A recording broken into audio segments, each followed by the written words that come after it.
তোমাদের সম্মুখে একটা নতুন ড্রয়িং নিয়ে চলে আসলাম। আমরা আজকে ড্রয়িং করব এইচ এবং ওয়াই দিয়ে কীভাবে মানুষ আঁকানো যায় সেটা দেখব। তাহলে শুরু করি। আজকে আমরা এইচ এবং ওয়াই দিয়ে মানুষ আঁকব। আমরা একটা এইচ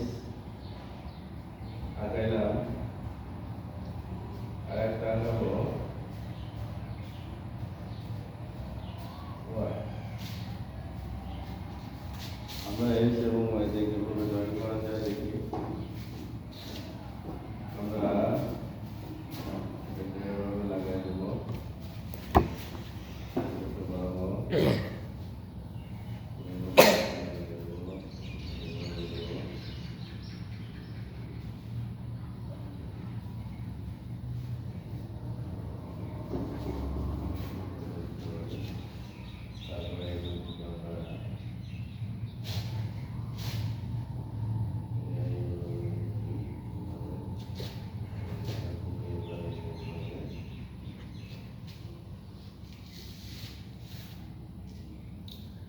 এরপরে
তো বন্ধুরা, আমরা কিন্তু অতি সহজে একটা এই সব মোবাইল দিয়ে একটা মানুষ গেলাম। এভাবে ছোট আমরা ড্রয়িং করতে পারি। আমার ভিডিওটি যদি ভালো লাগে সবাই ফলো দিয়ে সাথে থাকবা এবং লাইক কমেন্ট করবা, শেয়ার করে অন্যকে দেখার সুযোগ করে দেবা।